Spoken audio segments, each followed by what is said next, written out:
Hello everyone and welcome to the first news today of 2026.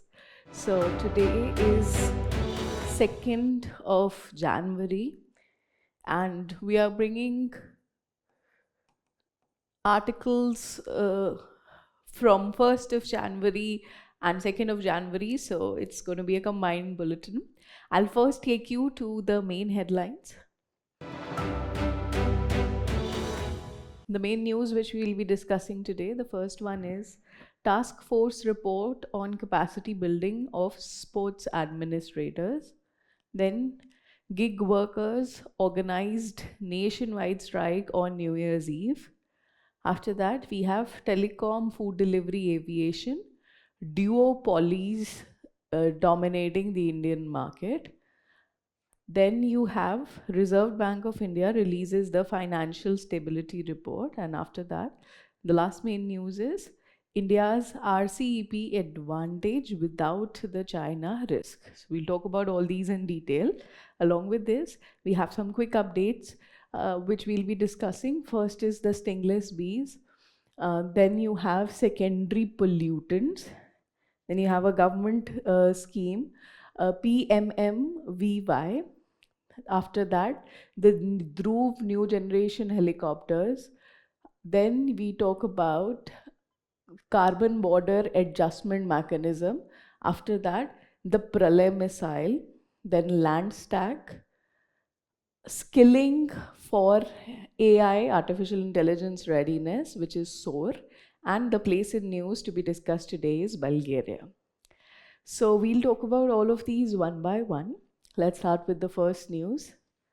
This is on sports. So we have the task force report on capacity building of sports administrators. So this has been an issue which has been there for a very long time, that sports governance, the players have been bringing up concerns that it's not going as it should. So there is a dedicated task force under the Olympian Abhinav Bindra. So they have recently highlighted some issues. They've brought in their report. So we'll talk about what this report is saying. So some gaps, the systemic gaps in sports administration have been highlighted by this report. Let's see what those gaps are. First one is the roles are often filled by generalist civil servants. So the civil servants which are there, different kinds of bureaucrats or some contractual staff, they are the ones who are doing sports administration. And the problem with them is that they don't have the specialized training for this job. So they don't have sector specific expertise with them. So that creates a problem, that maybe they don't understand the situation that well. After that, the second point is existing training for administrators are sporadic and outdated. Of course, they would be made aware, they would be trained, but that training is also random. It's not like a planned training or curriculum is there, and it's also very outdated. So that's the second gap which the report has highlighted.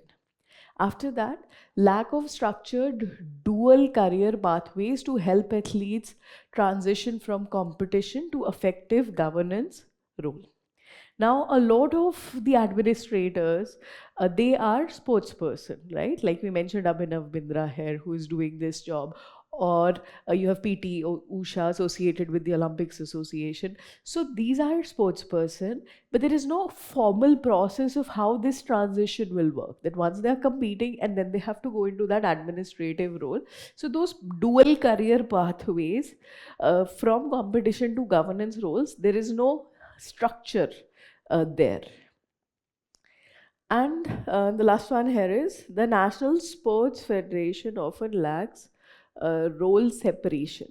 So the sports federations in different games, they are doing everything, right from governance, like deciding how things will be, to actual operations.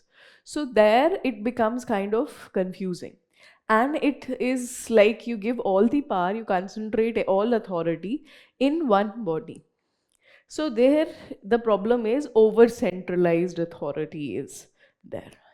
Now these are real systemic gaps, and once they have highlighted this, they've also given solutions what should be done? They've proposed a multi-level framework under this task force. And the first one here is integrating sports governance modules into training of officers.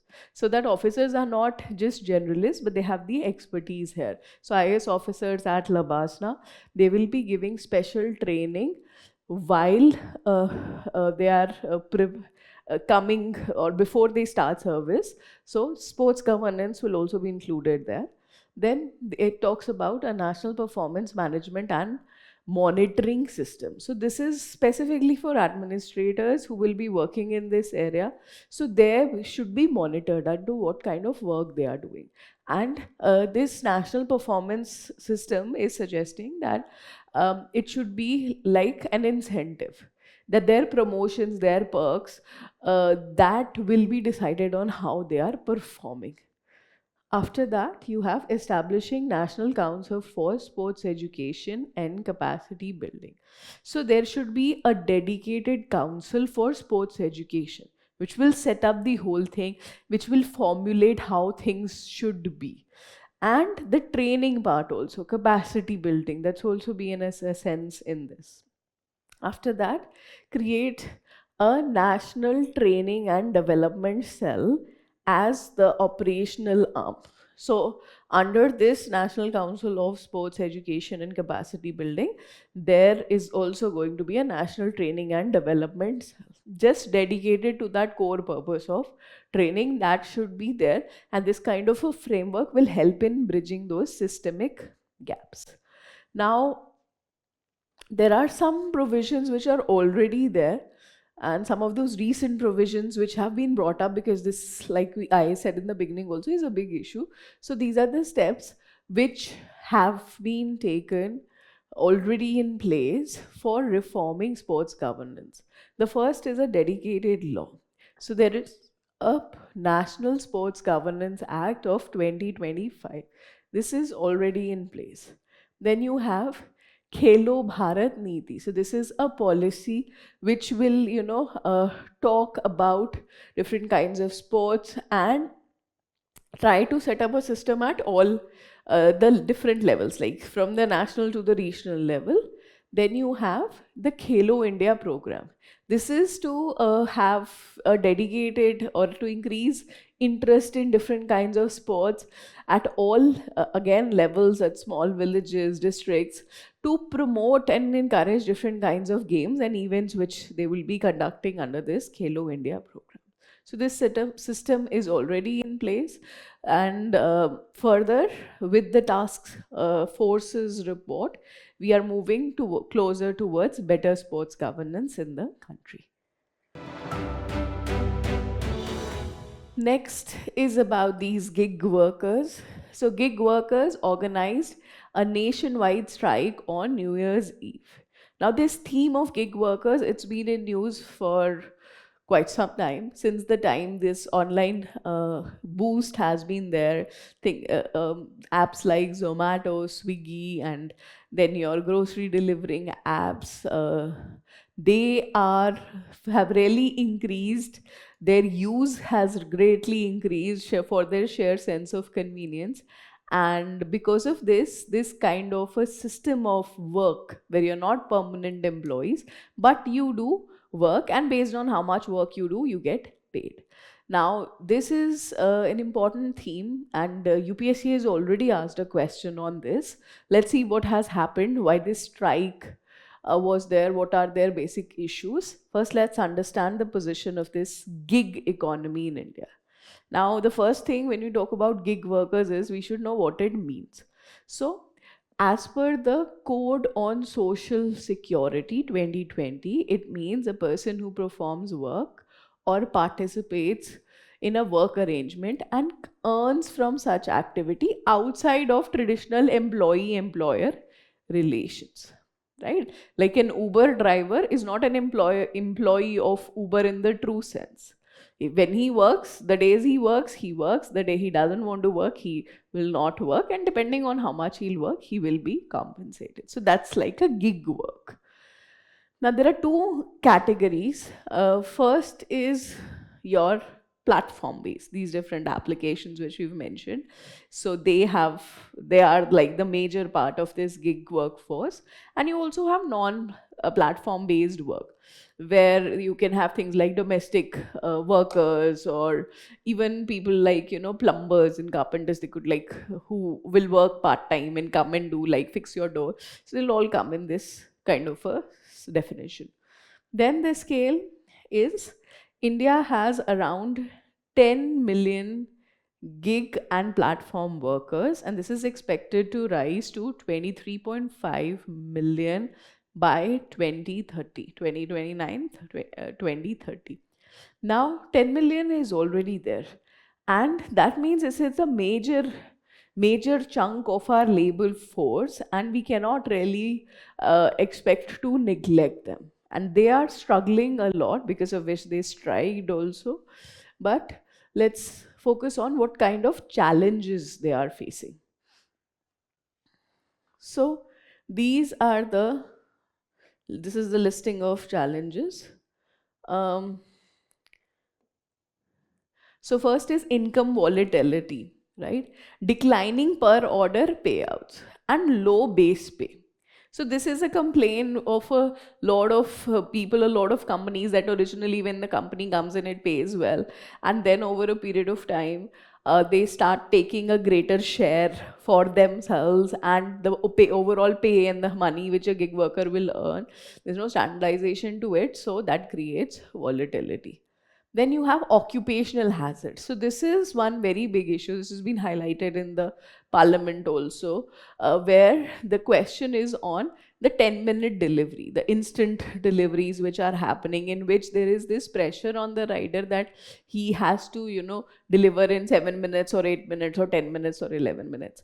Now, the problem with that is, if there's a traffic jam, he'll be missing out on those traffic rules, or he will be driving in a lot of stress that he gets paid better when he reaches on time. And that is where there is a lot of risk. There are increasing accidents with a lot of these riders, because of this barrier of 10-minute delivery. So there is a lot of opposition on this, that this should not be there. Then you have social vulnerability. So there is an absence of health insurance, accident cover, and pensions, because they are not formal employees. So the companies are not going to be giving them all these benefits.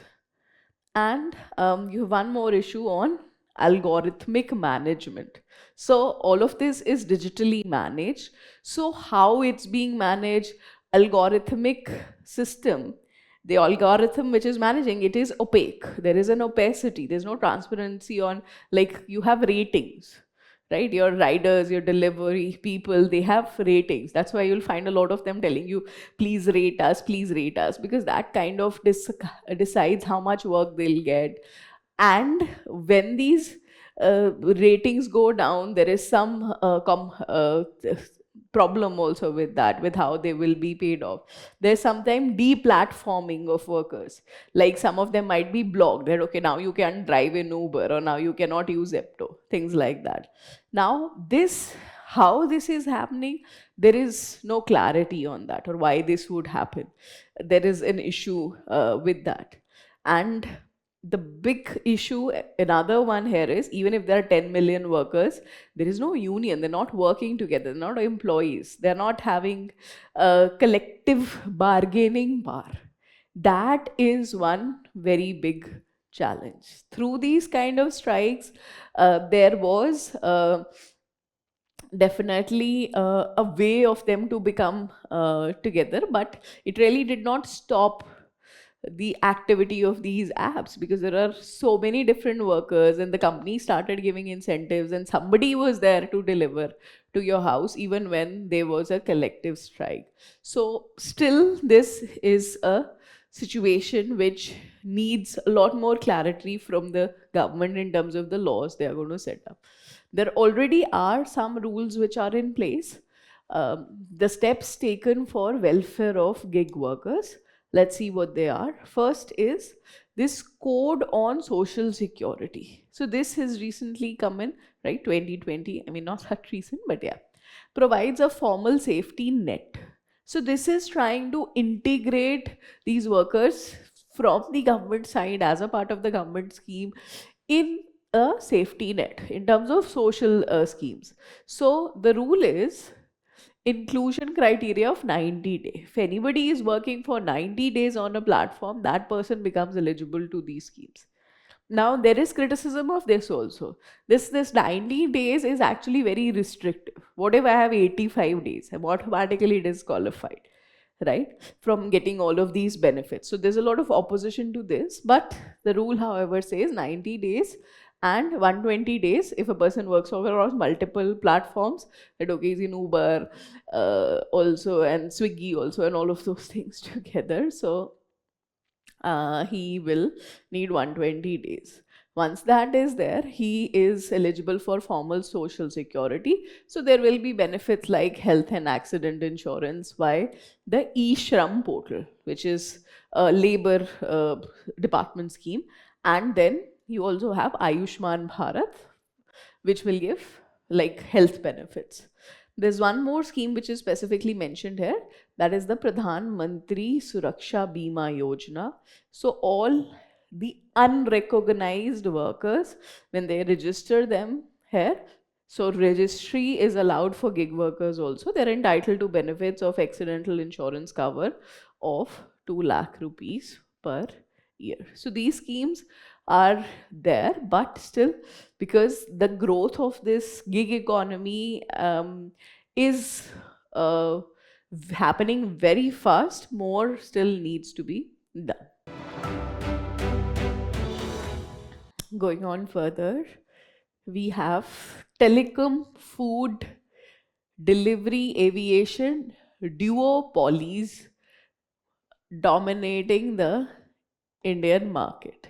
So see, there is this one word when it comes to economic systems which you all are familiar with, which is a monopoly. Like before 1991 economic reforms, the government was a monopoly in a lot of sectors, like a lot of things only the government could do. But now we don't have monopolies. We've opened up most of the sectors for private players, but a strange kind of situation has erupted in certain sectors where you have duopoly. So duo, if you understand, it means two players. So in a lot of industries, there are two players. Like we've been talking about different kinds of app-based things. So like in telecom, you have Airtel and Jio. In your cabs, you have Uber and Ola. In food deliveries, you have Zomato and Swiggy. So there are just two players. Now, this is considered to be, of course, it's better than monopolies, right, where there's no competition, but even two players means that there is less competition. And this article is a discussion in line with the Indigo's recent flight issue, where Indigo, because it is one of the biggest domestic players, when its flights were not working, there were no uh, there were no multiple alternatives. So Air India is there like the next player, but they don't have the sufficient system to absorb everything which was cancelled or absorb all the travelers. So what happened was that the prices of those flights were very, very inflated. It was kind of a demand supply issue. So you had 50,000 rupees flight if you have to travel. A flight was originally 4,000 rupees. So that is because the market did not have multiple players, and that is an unideal situation. This is what is being discussed here. First point here is reason for rise of duopolies. First is high capital requirement. So a lot of these sectors which were mentioned earlier, there is a need of a lot of money to enter into this. So smaller firms will not be able to get into, let's say, aviation sector. You can't just decide today and set up an airline. That's going to be problematic. Then you have network effects. When you have a few big players, they're very well networked. Okay. they are going to come in early, they'll be able to acquire customers, and the competition will not be able to survive in that network. Then you also have regulatory gaps. When you have only these few or two players in this case, so they are able to dominate, they are able to have a deeper influence, and the regulation will not happen properly because it's just two players. They can probably, negotiate something within themselves or with the government, and the whole system will not be properly regulated. So, in this kind of a situation, it's just two players. Now, let's say what are the challenges because of this happening. So, first is inflated pricing and reduced affordability. If you don't have multiple players, you don't have sufficient competition. So, if Zomato is giving you a platform fee of 11 rupees, you'll find the Swiggy is also doing the same thing. They're also charging 11 rupees, and you don't have that choice because there's no third option. So prices are inflated, it reduces affordability, and there is limited consumer choice and market options in this kind of a situation. There is also stagnation in innovation. If you don't have multiple players, the reason or the point of having multiple players would be somebody will bring up a new idea, somebody will bring up a new system. But if two players are there and they have sufficient market share, they're comfortable with it, they don't have any incentive to innovate. Then they have excessive lobbying power and regulatory influence. We already talked about that. After that, you have systemic vulnerability and capacity failure. Failure of one player in a duopoly can lead to economy-wide losses. So this is like in terms of the Indigo example. So if the Indigo flight is not working, the whole system has kind of collapsed. And we saw how much of a chaos that created. Now, there are some existing systems to regulate the whole thing. Let's talk about those systems. Of course, in this kind of a situation, it seems like the regulatory system is not doing a good job, but we should always know what is the existing mechanism. So you have a Competition Act of 2002, which makes sure that there are no anti-competition, there's nothing happening which will discourage competition. And you also have sectoral regulators for every sector, like you have TRAI for the telecom sector, then you have DGCA for the aviation sector, and there are many other bodies which are regulating in trying to manage the working in different sectors. So that is there. Next is Reserve Bank of India releases financial stability report. So this is now a holistic report on the overall state of the country, how financially stable we are. And whenever we talk about financial stability, it is in regard to, in comparison to what is the picture in the world, what is the global scenario, and how India is interacting with the world in terms of its trade and different kinds of engagements. So these are the highlights of the report. First is that the sovereign debt remains sustainable. So we don't have debt which is increasing, we don't have that kind of foreign currency exchange. So we are stable. In fact, because of that, Standards and Poor's, which is a global credit rating, that has also improved our rating because of this stability which we have showcased. Then you have a lot of fintech companies, financial technology companies which are coming in, they are granting loans to people, and their lending has grown by 36.1%. Now RBI is noting this down, is talking about how this can be a risk, because a lot of people might be engaged in taking loans or withdrawing funds from multiple of these fintechs, right? And that becomes problematic, and monitoring that will be very, very tricky. Then you have stable coins. So different foreign currency stable coins are there. And RBI is saying the widespread adoption of foreign currency dominated stable coin could undermine India's monetary sovereignty. So you want to have control of your monetary policy. You want to be sovereign in terms of how your money works. So if a lot of this is dependent on the stable coins of other currencies, then it might be a risk. If there is some global volatility anywhere, then it might be affecting India. Another thing is the currency performance. Okay, so this is a very significant topic. I'm sure everybody's heard about this also, the price of rupee versus dollar. So Indian rupee has experienced depreciation against the US dollar, right? That means it is um, going down.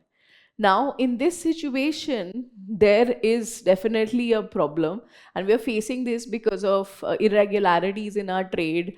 There are like new tariffs which are imposed on that, and because of that, the things we buy from abroad, the things we import, they end up being very, very expensive. So that is a problem with our currency performance. Then you have banking health. So overall, the scheduled commercial banks have maintained their robust capital buffer. So they are more or less doing well. There is stability in that system of our scheduled commercial banks. Now, while preparing this report, RBI has taken help from one of its council. So we'll talk about that council also. They've given a lot of input for this stability report. So this is Financial Stability and Development Council. So here, this is a non-statutory council. It's under the Ministry of Finance, and its job is to strengthen financial stability mechanism. So basically, this is bringing expertise from a lot of different departments. It's like a coordination kind of councils, because if you look at its composition, you'll be able to understand. So composition is, so there's the finance minister, and then you have members from RBI, then SEBI, then IRDAI, right? Then PFRDA, IBBI, etc. So other than that, also multiple agencies. The core thing which you need to remember here is that you have different financial institutions being represented in this council. So it provides that linkage of the whole economy, and it gives regular inputs to the Reserve Bank of India so that it can modify its policies accordingly. And this report is one such endeavor. This one is actually very promising, a very good, a very significant development for India. So India's RCEP advantage without the China risk. Let's talk about RCEP, and then we'll understand what this caption means. So this is Regional Comprehensive Economic Partnership. So this is a free trade agreement among 15 Asia Pacific countries. So it's a regional agreement, free trade agreement for 15 countries. So these are the names of the countries. So you have the ASEAN states and some other countries. So Brunei, Cambodia, Indonesia, Laos, Malaysia, Myanmar, Philippines, Singapore, Thailand, Vietnam, along with 5 of ASEAN's major trade partners. So you have Australia, China, Japan, South Korea, and New Zealand. Now, India was, when this was being set up, India was also part of these negotiations, but India then withdrew from it. Okay, so in 2019, it withdrew from these negotiations, and India was not a part of this whole thing. So, India did not participate or is not a member of this regional comprehensive economic participation. Now, let's understand why India did that. Okay. Why India did not participate in this, where so many economies of the world were coming together. So the reason is, there was this China risk. Now, what is the China risk here? So China was one of the biggest economies in this whole collection of countries, and such an engagement would give in China free trade or rights for Indian goods. And that would mean that there is a trade imbalance already. Okay, China sends more goods to India than what India sends to China. But with such a free trade agreement, there that trade imbalance would increase. So there was that risk of having, just giving a free way to China, because you had to give it as a part of the whole comprehensive terms of the agreement. Now, this would have meant that protection of domestic industry and agriculture would have been a problem. So there are some sectors which are very fundamental to Indian economy, like dairy and agriculture, and you would like to protect them because a lot of this is in subsistence mode. So that protection meant you couldn't allow free trade. And also unaddressed technical and legal demands. This is one of the biggest reason that what would be the exact terms, how the things will work. There was this idea of suspicion on the part of China that there would be some disturbances. So because of that, India pulled out of the negotiation. And there's always a threat to self-reliance. There are a lot of industries which you want to promote, which you want to encourage. But if you have goods which are superior to what you are trying to make in your country, and those goods, those superior goods are also cheaper, it kind of becomes a counterproductive move for achieving your own self-reliance, because then nobody is going to, there's going to be no demand for those products. So this was another problem. The good thing, the positive thing, however, is that now India has its own bilateral relationships with all those countries which are a part of RCEP, except for, of course, China. We were scared. We had concerns over China, so that's was the reason we did not want to participate. But we did definitely wanted to have a trade association with other countries, and we finally managed that with having our individual bilateral agreements on our terms with complete legal and technical clarity, which we have established. So we're getting the benefit of RCEP without the risk of China. Let's look at the place in news. So this is Bulgaria. So Bulgaria is in news because this has adopted the euro. The euro is like a unified currency of the European nations, and they have also recently adopted this currency. So you can see its position on the map. Whenever there is a new place, you know about a new country in news, you must look at its map. Right, that gives you an overall picture that okay, there is Greece, there is Romania, there's Turkey, so its position with respect to other countries and water bodies, you should be familiar with that. Now we come to our quick updates, the quick facts which we need to know about. So you have this stingless bee, which is in news. You don't really need its technical name, but it's there, Melliponini.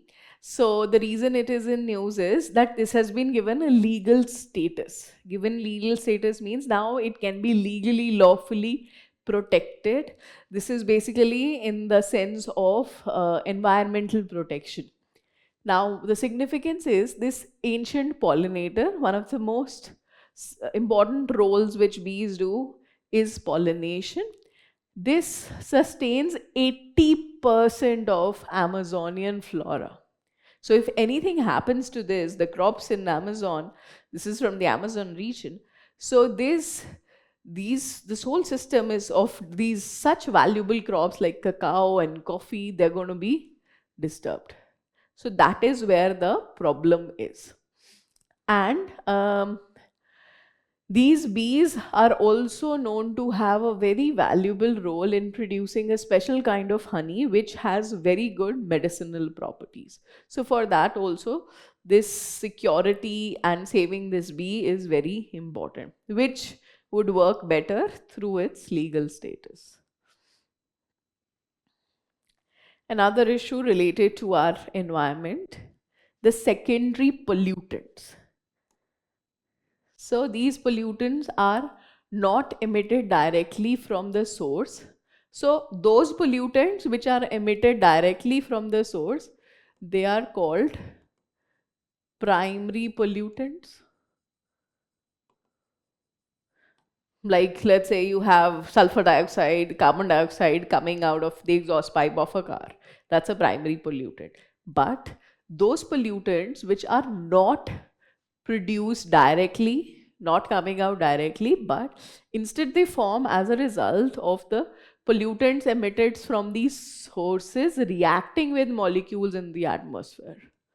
So it is like the modification which happens. Once they are out, then they will interact, they will react, sunlight, dust particles, or any other kind of influence might transform them, and they lead to something which is most of the times more severely damaging, which is the secondary pollutant.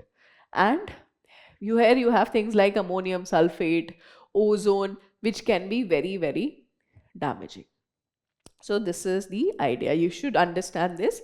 Primary pollutants which come out directly, secondary which are created after the primary pollutants react. Then you have this government scheme, the Pradhan Mantri Matru Vandana Yojana. So this is was launched in 2017. So it's just kind of the anniversary of this scheme. That's why it's in news. It is a conditional cash transfer for pregnant women and lactating women. Some monetary incentives to these women after they give birth or while they are lactating, so that their nutritional needs of the mother and of the child are maintained. Then you have the Dhruv New Generation helicopter. So this is an indigenously developed helicopter. Whatever is indigenously developed, you should know automatically it's important.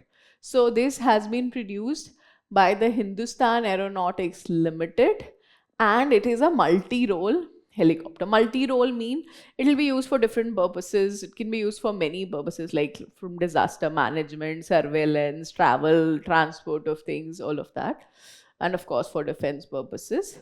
This Dhruv New Generation helicopter will be used.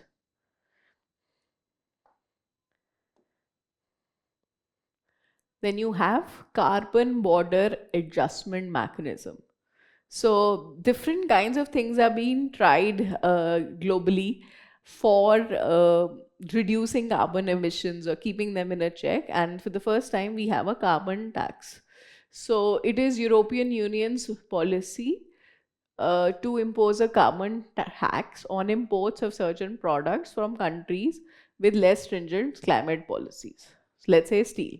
So let's say the manufacture of steel in a country is happening in a way that there is a lot of carbon emission, a very carbon intensive process, let's say, is there. So when that steel of that country or steel goods from that country are going to be sold in European Union, they're going to impose an extra tax.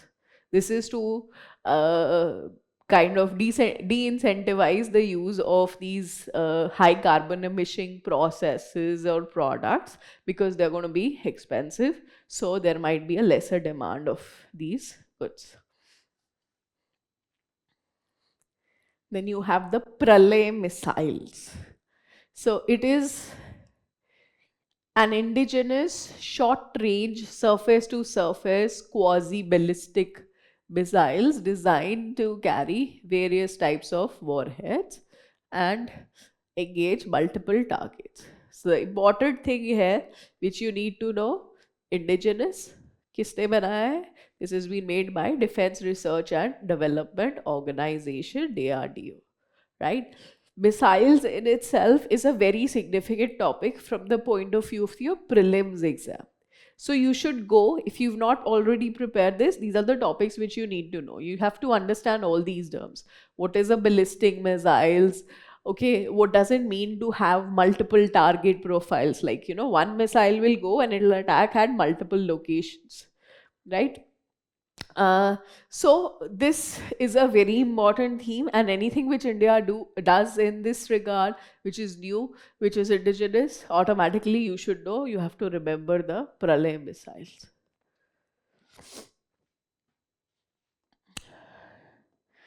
Then you have Landstack. It is an integrated GIS-based digital platform for land and property records, basically a digital system which will have all your land records, so that in one place everything is formally arranged and different kinds of use of that record and property transfers or regulation or taxation can be derived. This has already been developed in and used in many countries like Singapore, UK, and now we are starting to use this in India also. Okay, that's the reason it's in news. And the last one here, skilling for AI readiness, SOAR. So this is in news because the president is giving these SOAR awards and certificates for AI operation. So what this is a national skilling initiative launched in July 2025 under Skill India mission. So under this mission, they are now focusing on this key theme of artificial intelligence. So the objective is to integrate artificial intelligence competencies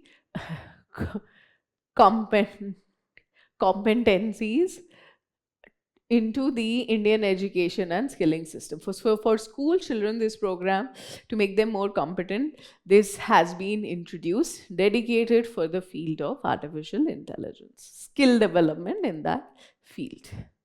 So with this, we complete our today's news today. After this video, please go and read all the aspects in news today. You will find some very wonderful detailed notes on different topics. And beyond that, if you want to look at any further details, you always have our website which you can refer. Once you're done with the whole thing, you can go and answer the MCQs which are there, and please visit our page, the Digital Current Affairs. It will give you a whole range of topics, different kinds of current affairs topics, very nicely explained in detail. That's it for today. Thank you.